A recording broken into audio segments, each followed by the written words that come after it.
कैसे हैं आप लोग। आई होप आप लोग अच्छे हों। तो आपका बहुत बहुत स्वागत है आपके अपने चैनल सबसे दृष्टि पे। तो कैसे चल रही है आपकी पढ़ाई। आई होप कि आप अब इतना सोच ले रहे हो कि अब हमारा जो एग्ज़ाम टाइम है वो पास आते जा रहा है, तो अब हमें पढ़ाई स्टार्ट कर देनी चाहिए। तो आप लोग अपनी पढ़ाई स्टार्ट कर ही दिए होंगे। ये बात उन लोगों के लिए है जो बच्चे ऐसे होते हैं ना। अब देखिए, हर कुछ बच्चे तो सीरियस होते हैं, वो शुरू से स्टार्टिंग से ही अपनी पढ़ाई पूरी अच्छे से करते हैं। उन्हें मतलब अपना कोई गोल सेट होता है उस हिसाब से करते हैं। लेकिन कुछ बच्चे हमारे ऐसे भी होते हैं जिन्हें केवल 12th पास करना होता है। हर टाइप के बच्चे हैं भाई।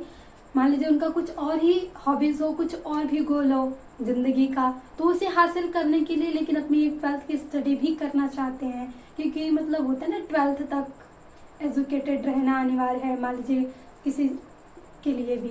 तो वो बच्चे मतलब सोचते हैं ना हमेशा कि हमारे पास और भी बहुत टाइम है, अभी बहुत टाइम, अभी 4 महीने हैं, 5 महीने हैं। तो उन बच्चों से ये है निवेदन कि अब मतलब ये जो आपके दिमाग में वायरस चल रहा है ना कि अभी बहुत समय है, इसको निकालिए और अपनी पढ़ाई स्टार्ट कीजिए। बाकी हाँ, जो सीरियस बच्चे हैं उन्होंने तो अपनी पढ़ाई लगभग 50% क्या 70% तो कर ही लिए होंगे। और कुछ बच्चे ऐसे भी सिलेबस कंप्लीट के बाद अब उनका टाइम रिवीजन का शुरू हो जाएगा। जो बच्चे हमारे मतलब टॉप करते हैं या उनका कुछ और भी अचीवमेंट होती है कि 12th के बाद नीट देना है, जेई देना है, तो वो सीरियसली देते हैं। लेकिन हर टाइप के स्टूडेंट्स होते हैं, तो जो लोग अभी सोच रहे हैं टाइम है, तो वो बस उनके लिए है ये बात। तो देखिए, हम अब वो बच्चे सोचते हैं ना, लास्ट में यही सोचेंगे कि काश कोई ऐसा आता बता देता कि हाँ यही क्वेश्चन आएंगे एग्जाम्स में और वो रट लें और हम जाके दे लें। तो भाई ऐसा तो पॉसिबल है नहीं कि कोई पहले से ही पूरा गेस कर दे कि ये यही क्वेश्चन आएगा। लेकिन फिर भी प्रीवियस ईयर बाकी सारी चीजों को देखते हुए टॉपिक में कुछ ऐसे पॉइंट्स होते हैं जिससे क्वेश्चन आना अनिवार्य होता है। जैसे देखिए, 80+20 का रूल लगाया जाता है।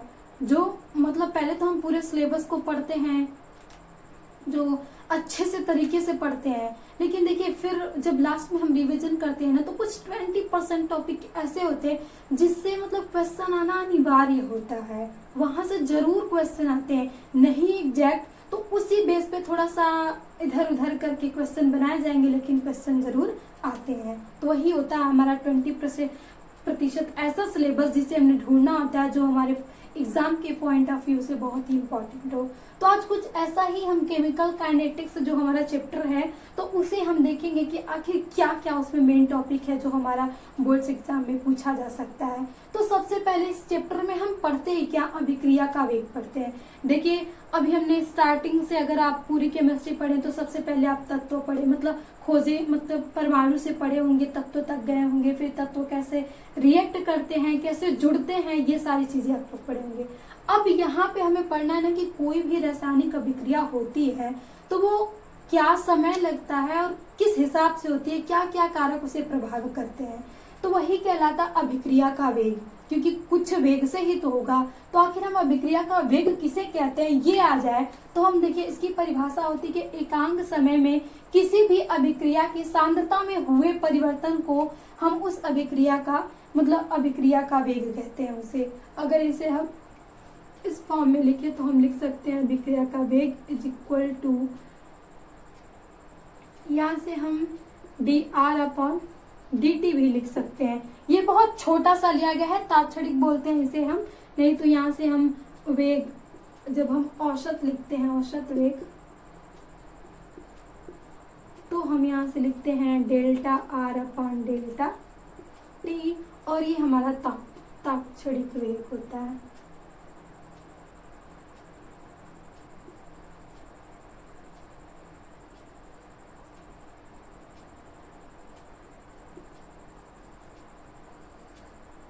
जो हमारा dx/dt r होता है, ये होता है हमारा वेग बराबर फार्मूला। अब ये जो वेग होता है ना हमारा अभिकारक, क्योंकि कोई भी अभिक्रिया कैसे फूड होती है, जो हमारा अभिकारक होता है ये चेंज होता है उत्पाद में। अब इसे चेंज होने के लिए कुछ टाइम लगेगा, जिसके कारण तो इसीलिए कहा गया है एकांक समय में। अब देखिए, अगर हम यहाँ से बात करें कुछ हिस्ट्री में, तो कुछ अभिक्रिया बहुत ही फास्ट हो जाती हैं, तो हम उसे बोलते हैं तीव्र अभिक्रिया। कुछ अभिक्रियाएं बहुत मंद होती हैं और कुछ अति मंद अभिक्रिया होती हैं। जैसे देखिए, अगर हम अपने आसपास देखें तो लोहे में जंग लगना, क्या आप देखते हैं कि आसानी से एक दिन एक घंटे में ऐसे जंग लग गया? महीने भी लग जाते हैं, वर्ष भी लग जाते हैं। कुछ ऐसी अभिक्रिया होती है, तो जैसे लोहे में जंग लगना एक बैग तो थोड़ी लग जाता है। कुछ ऐसी अभिक्रिया होती है तो थोड़ा मान लीजिए उसमें 5 घंटे, एक दिन 12 घंटे, ऐसे कुछ टाइम लग सकता है। और कुछ अभिक्रिया ऐसी होती है कि जो बहुत फास्ट होती हैं, तो उन्हें तीव्र अभिक्रिया के नाम पे अगर हम दें वेग के हिसाब से, तो इन्हें 3 प्रकार से बांट सकते हैं। और देखिए, ये हो गया हमारा वेग, यही होता है हमारा फार्मूला। अगर हमें अभिकारक का लिखना है वेग, तो देखिए हम अभिकारक के लिए वेग हमेशा यहाँ पे माइनस, अगर हम डी आर वाला लिखते हैं तो डी टी लिखेंगे। ये माइनस क्यों लिखा गया है? क्योंकि समय के साथ हमारा जो अभिकारक होगा वो कम होता चला जाएगा, इसीलिए इसकी सांद्रता में कमी आएगी। और अगर उत्पाद के लिए लिखना है वेग, तो यहाँ से हम प्लस में लिखेंगे, क्योंकि जो हमारा उत्पाद होगा वो समय के साथ क्या होगा, बढ़ता चला जाएगा। यही डिफरेंस होता है। कभी ऐसे भी डिनोशन के लिए आ जाता है, तो कभी भी आप अभिकारक के लिए माइनस चिन्ह भूल मत जाइएगा। बहुत सारे स्टूडेंट्स होते हैं जो ये माइनस चिन्ह भूल जाते हैं। तो आप ऐसे याद करिए ना कि अभिकारक से उत्पाद बनना है, तो अभिकारक की सांद्रता घटेगी, उत्पाद की बढ़ेगी, और घटेगी तो हम चिन्ह कौन सा लगाएंगे, माइनस। अब बढ़ती है तो प्लस लगाते हैं, तो प्लस तो वैसे ही हम जनरली लगाते नहीं, वो प्लस तो होता है ये वहाँ पे। तो ये हो गया हमारा मेन टॉपिक, आपको अभिक्रिया के वेग से आ सकता है। अब देखिए यहाँ से एक और,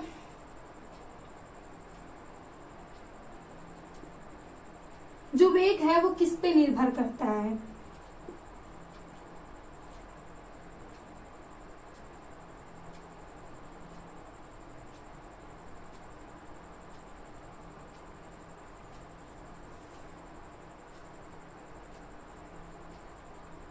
ताप, दाब, सांद्रता, ये सारे कुछ हैं। अगर हम ताप बढ़ाएंगे तब भी जो हमारा वेग होगा वो क्या होगा, बढ़ेगा। क्योंकि जैसे ही हम मान लीजिए कोई रिएक्शन नहीं हो रही, ताप बढ़ाने का मतलब हम उसे एनर्जी दे रहे हैं, तो जैसे ही एनर्जी मिलेगी तो उसके कण मतलब एनर्जेटिक हो जाएंगे और वो बहुत एक दूसरे से जुड़ के उत्पाद में अधिक जल्दी जल्दी परिवर्तित होंगे। तो ताप बढ़ाने पे हमारा वेग भी बढ़ेगा।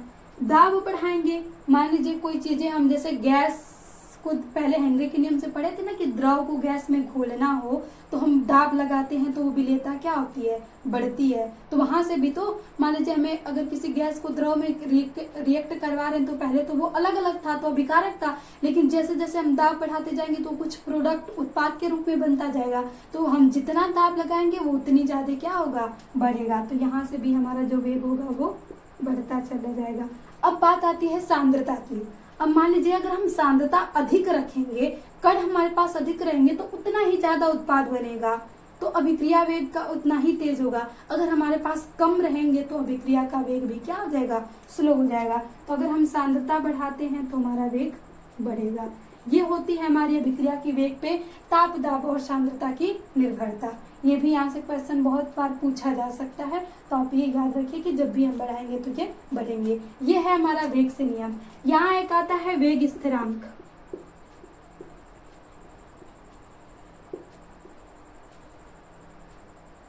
मान लीजिए कोई ए है, वो हमारा प्रोडक्ट बी में चेंज हो रहा है, तो यहाँ पे जो अभिक्रिया का वेग होगा वो हमारा समानुपाती होगा अभिकारक की सांद्रता की।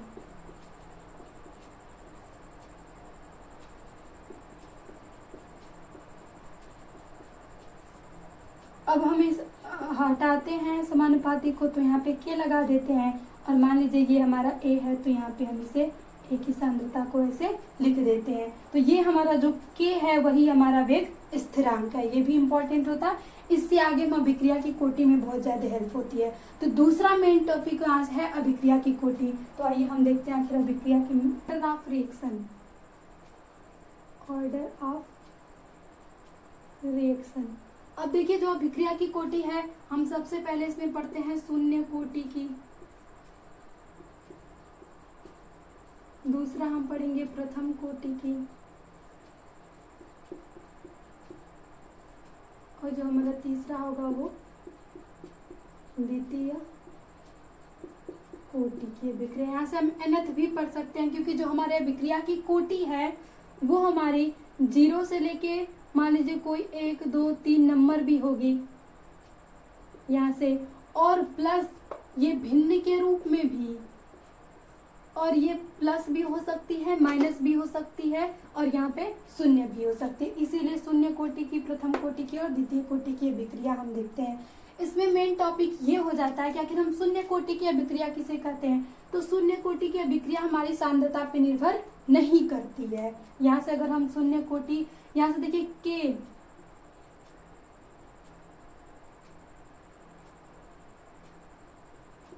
बराबर होता है वेग अपॉन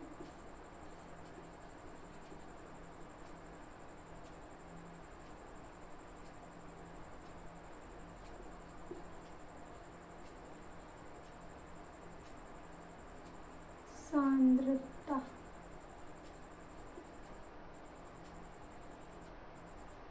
ये होता है हमारा k इज इक्वल टू, हम यहाँ से ले लें, इसी से हम सारा मान निकाल सकते हैं। k बराबर हमारा वेग अपन सांद्रता होता है ना, तो अगर हम शून्य कोटि की लिखें तो हमारा जो सांद्रता होगी वो निर्भर क्या हो जाएगी, शून्य हो जाएगी। तो यहाँ से हमारा k किसके बराबर हो जाएगा, डायरेक्टली ये शून्य कोटि के लिए है। शून्य कोटि के लिए हमारी सांद्रता 0 हो जाएगी, यानी जो हमारा यहाँ पे होगा कि वो सांद्रता पे निर्भर करेगा ही नहीं, वो केवल किस पे निर्भर कर रहा है, मतलब वेग। तो अगर हम यहाँ से इसकी यूनिट निकालें तो वेग बराबर होता है सांद्रता बट्टा समय। अब सांद्रता की इकाई होती है मोल लीटर इनवर्स, और समय का हम लिखेंगे तो सेकेंड। तो यहाँ से हम लिख सकते हैं mole litre inverse into second inverse. ये हो गई हमारी शून्य कोटि की इकाई। देखिए यहाँ से इकाई ही पूछता है अक्सर मेन के लिए। यहाँ से फिर डेरिवेशन हम यहाँ से यही शून्य रख के वहां से फिर डेरिवेशन कर लेंगे। जैसे dx अपॉन dt है तो वहाँ पे जो सांद्रता है उसको हम 0 मान लेंगे, और यहाँ पे जब हमने 0 माना तो हमारी यूनिट ये आ गई। मेन महत्वपूर्ण इसकी यूनिट होती है। ये हो गई हमारी शून्य कोटि के लिए। तो शून्य कोटि के लिए हमारी जो अगर हम यहाँ लिखें तो हमारा जो यूनिट है mole litre inverse into second inverse. अगर देखिए हम प्रथम कोटि के लिए निकालते हैं, प्रथम कोटि के लिए यहां से निकालें तो प्रथम कोटि के लिए हम लिख सकते हैं वेग अपान सांद्रता, और यहाँ पे सांद्रता कितनी है, 1 है। तो यहाँ पे हम जब लिखेंगे तो वेग बराबर भी हम लिखेंगे सांद्रता अपॉन समय। अब इस सांद्रता को 1 है और यहाँ पे मान लीजिए 1 है और बट्टा 1 है, तो जब हम इसको ऊपर भेजेंगे तो ये क्या हो जाएगी, 1 अपॉन सांद्रता। अब इस सांद्रता से ये सांद्रता हमारी कैंसिल हो जाएगी, तो हमारा केवल यहाँ पे यूनिट जो बचेगी वो समय यानी सेकेंड इनवर्स। तो जो प्रथम कोटि की यूनिट होती है ऐसे ही हम निकालते हैं वो सेकेंड इनवर्स। तो देखिए अगर आप भूल जाते हैं तो यहाँ से बस एक फार्मूला आपको याद रखना है, k इज इक्वल टू होता है वेग अपान सांद्रता। ये वाला फार्मूला रख लीजिए और बस आप यहाँ से लगाते जाइए अगर आप भूल गए। शून्य कोटि के लिए सांद्रता 0 कर लीजिए, प्रथम कोटि के लिए 1 कर लीजिए, द्वितीय कोटि के लिए हम क्या कर लेंगे, 2 कर लेंगे। आराम से हम यूनिट कोई भी निकाल लेंगे। अब देखिए अगर हम द्वितीय कोटि के लिए निकालें, यहाँ से इसे मिटा के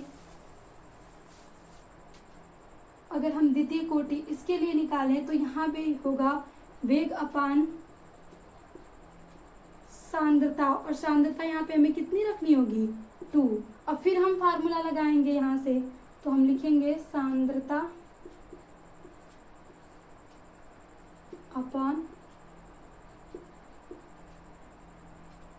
समय, और यहाँ से हो जाएगा हमारा 1 बट्टा सांद्रता।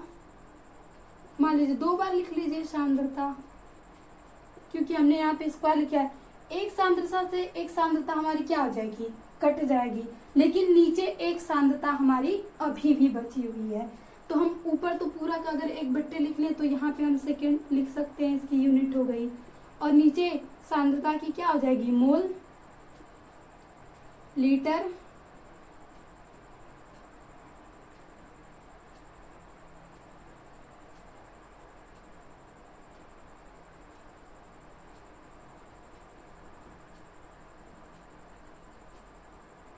इनवर्स। अगर हम इसको ऊपर भेजेंगे तो हमारा हो जाएगा मोल इनवर्स लीटर पे 1। लीटर हमारा ऊपर जाके पॉजिटिव हो जाएगा और यहाँ से S1 ये हो जाएगी हमारी द्वितीय कोटि की इकाई। तो अगर हम द्वितीय कोटि की इकाई लिखें तो मोल इनवर्स लीटर पे 1 या S1, या तो लीटर को हम केवल L ही लिख सकते हैं। तो इतना आसान तरीका था हमारा जो अभिक्रिया की, कोई भी अभिक्रिया दे दे उसकी इकाई हम कैसे निकालते हैं। देखिए इकाई पे बहुत सारे क्वेश्चन आते हैं तो आप लोग यहाँ से आसानी से लगा सकते हैं। यहाँ से बहुत सारे MCQ भी क्लियर हो जाएंगे, फार्मूले में भी आपको यहाँ से मान निकल जाएगा, क्वेश्चन भी सॉल्व कर सकते हैं। तो इतना आसान था, बस हमें एक फार्मूला रखना है K = वेग अपान सांद्रता। और वेग अपान सांद्रता सांद्रता पे निर्भर करती है तो शून्य कोटि की नहीं, प्रथम कोटि की करती है, द्वितीय कोटि की में 2 मान रखना है। बस मान रख के हमें यहाँ से यूनिट निकालते चले जाना है। बस हमें सांद्रता की यूनिट पता होनी चाहिए, मोल इंटू लीटर इनवर्स होती है। तो ये थी हमारी अभिक्रिया की कोटि, और 3 प्रकार की कोटि हम पढ़ते हैं और डेरिवेशन भी पढ़ते हैं यहाँ से। अब देखिए जो हमारी प्रथम कोटि की जो है मेन, यहाँ से इसी पे बहुत ज्यादा क्वेश्चन पूछे जाते हैं। यहाँ का एक फार्मूला आपको यहाँ से याद रखना है कि K = 2.303 T log, यहाँ से मान लीजिए सांद्रता होगा प्रोडक्ट R की एंड प्रोडक्ट की। यहाँ से बस यही आपको यहाँ से फार्मूला एक याद रखना है। और जो हमारा इसका अर्धायु काल होता है वो होता है 0.639/K। ये तो फार्मूला लगा लेंगे ना तो आपका लगभग हमें लगता है 70-80% जो इस चैप्टर से न्यूमेरिकल्स आएगा ना सॉल्व कर सकते हैं। इसमें या तो इस पे क्वेश्चन आता है या तो इस पे क्वेश्चन आता है, इसी 2 में से ज्यादातर क्वेश्चन बनते हैं। यहाँ से शून्य कोटि पे बहुत कम चांसेस होते हैं पूछने के लिए, बाकी यहाँ पे जो भी फार्मूला बनता है वो इसी से यहाँ से क्वेश्चन बनेगा। ये आपको कभी कभी इस फॉर्म में भी देखने को मिलेगा, A = A - X।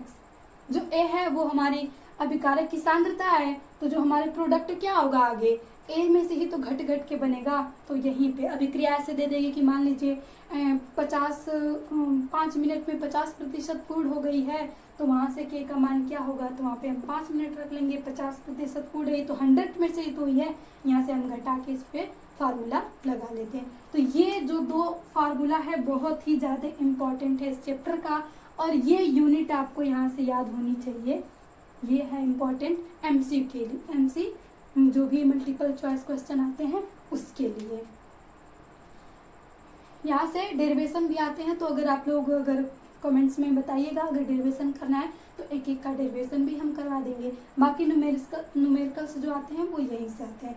एक और आता है हमारा टेम्परेचर पे निर्भरता, आइए उसे हम देख लेते हैं।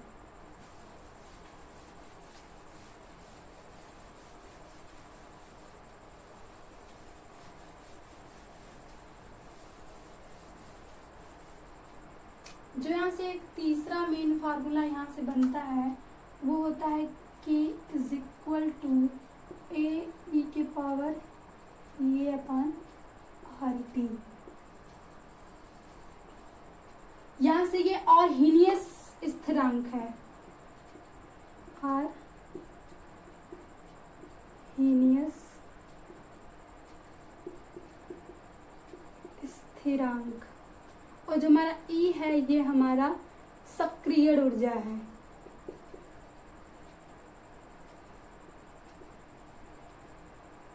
और T हमारा ताप है, और R हमारा गैस नियतांक ही है।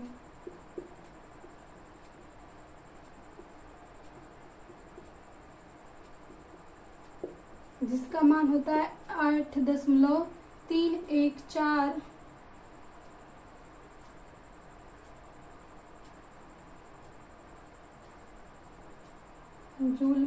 इनवर्स,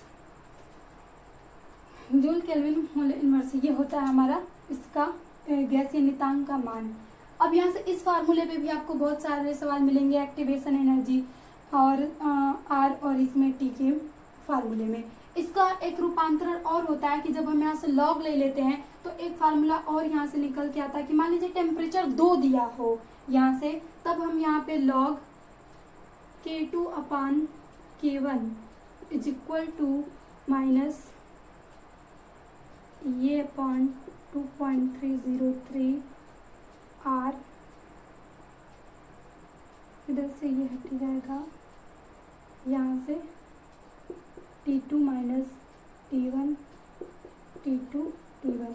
एक फार्मूला जो दूसरा इम्पोर्टेंट हो जाता है वो ये है जो हमारा ताप पे हुआ। अब देखिए आखिर हम देखें यहाँ से सक्रिय ऊर्जा क्या होती है, तो देखिए सक्रिय ऊर्जा वो ऊर्जा होती है किसी भी अभिक्रिया को, अब मतलब किसी भी अभिक्रिया में अभिकारक उत्पाद में परिवर्तित होने के लिए जिस ऊर्जा की आवश्यकता होती है उस ऊर्जा को हम सक्रिय ऊर्जा कहते हैं और इसे हम EA से दिखाते हैं। अगर हम ग्राफ देखें, देखिए यहाँ से मान लीजिए हमारा हमने यहाँ से रिएक्टेंट लिया है और यहाँ पे हमें प्रोडक्ट मिला है। ये जो एनर्जी होती है ना, यही हमारी EA कहलाती है। जब तक ये हमारा रिएक्टेंट को इतनी एनर्जी ना दे कि वो इस बैरियर को क्रॉस कर जाए, तब तक वो प्रोडक्ट में परिवर्तित नहीं होगा। और इस बैरियर को क्रॉस करने के लिए जो ऊर्जा लगती है उसी ऊर्जा को हम कहते हैं EA, और इसी को मतलब सक्रिय ऊर्जा। और ये सक्रिय ऊर्जा जब बैरियर को क्रॉस कर जाती, इतनी ऊर्जा मिल जाती है तो हम प्रोडक्ट बना लेते हैं। अब देखिए इस सक्रिय ऊर्जा को कम किया जा सकता है उत्प्रेरक को डाल के। मान लीजिए हम किसी चीज में उत्प्रेरक अभिक्रिया में हम प्रयोग करते हैं, आप ऐसे बहुत देखे होंगे कि उत्प्रेरक, आखिर उत्प्रेरक किसे कहते हैं, तो वे पदार्थ जो अभिक्रिया में भाग लिए बिना ही अभिक्रिया की वेग को बढ़ा देते हैं उसे हम उत्प्रेरक कहते हैं। तो अगर हम यहाँ पे उत्प्रेरक डाल दें तो ये एक्टिवेशन एनर्जी हमारी कम हो जाती है। अगर हम ताप बढ़ा दें तब भी हमारी एक्टिवेशन एनर्जी थोड़ी कम हो जाती है। तो जब भी आपको 2 टेम्परेचर दिया हो और 2 वहां से वेग स्थिरांक का मान दिया हो तो ये वाला फार्मूला लगाएंगे, और अगर आपको यहाँ से A निकालना हो तो ये वाला फार्मूला लगा के आप यहाँ से A निकाल सकते हैं, यहाँ से EA भी निकाल सकते हैं। ये इसी का रूपांतरण फार्मूला है, हमने लॉग लेके इसको सॉल्व कर दिया है। तो देखिए पहले हमने 2 फार्मूला देखा और ये 2, और वहां से अभिक्रिया की कोटि के फार्मूला। अगर आप ये जितने टॉपिक हमने लिखा था ये अगर आप अच्छे से कर लेते हैं ना तो इस चैप्टर के सारे न्यूमेरिकल्स आप यूं सॉल्व कर लेंगे और सारे क्वेश्चन के बारे में लिख भी लेंगे। तो ये था हमारा रासायनिक बलगतिकी का जो मेन टॉपिक था। सक्रिय ऊर्जा किसे कहते हैं, तो एक बार फिर से सुन लीजिए। किसी भी अभिकारक को उत्पाद में परिवर्तित होने के लिए जिस ऊर्जा की आवश्यकता होती है उस ऊर्जा को हम सक्रिय ऊर्जा कहते हैं। और ये है हमारी ग्राफ हो गया, यही हमारी एक्टिवेशन एनर्जी कहलाती है। और यहाँ से ये फार्मूला के हमारा वेग स्थिरांक है, ए हमारा आर्हीनियस कांस्टेंट है, और ई तो वहाँ से हम जब भी लेते हैं लॉग तो वहाँ से हट ही जाता है, बाकी ई अपन और टी यहाँ से ताप है, आर हमारा गैसीय नियतांक है। तो ये मेन इसमें फार्मूले थे और मेन टॉपिक थे। और अगर आप लोगों को कुछ और कंफ्यूजन हो तो प्लीज़ कमेंट बॉक्स में बताइएगा ताकि हम उस पर भी वीडियो बना दें और आपका जो भी डाउट्स हो वो क्लियर हो जाए। तो थैंक यू, मिलते हैं नेक्स्ट सेशन में और आप लोग अच्छे से